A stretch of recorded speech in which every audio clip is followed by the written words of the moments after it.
স্বামীর চেহারার দিকে তাকিয়ে একটি আয়াত পড়ুন, আপনার স্বামী আপনাকে পাগলের মতো ভালোবাসবে। প্রথমে আপনি 3 বার দুরূদ শরীফ পড়বেন। দুরূদ শরীফ 3 বার পড়বেন। দুরূদের ভিতরে সর্বশ্রেষ্ঠ দুরূদ হচ্ছে দুরূদ ইব্রাহিম, যেটা নামাজের ভিতরে পড়ি।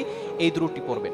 পড়ার পরে এরপরে আপনি পবিত্র কোরআনুল কারীমের একটি আয়াতটি হচ্ছে 16 নম্বর পারা 13 নম্বর পৃষ্ঠার 3 নম্বর লাইনে রয়েছে, সূরা তাহার 39 নম্বর আয়াতের শেষের অংশ, ওয়াল কাইতু আলাইকা মাহাব্বাতাম মিন্নি। এতটুকু পড়লেই হবে।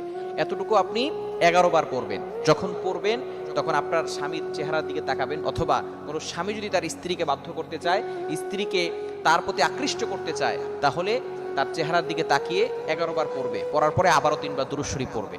পড়ার পরে এই যে 11 বার যে পড়বে, এই পড়ার সময় তার স্বামীর কথা স্মরণ করবে এবং স্বামীর চেহারার দিকে তাকিয়ে পড়বে এবং দূর থেকে হলেও একটু ফু দিবে।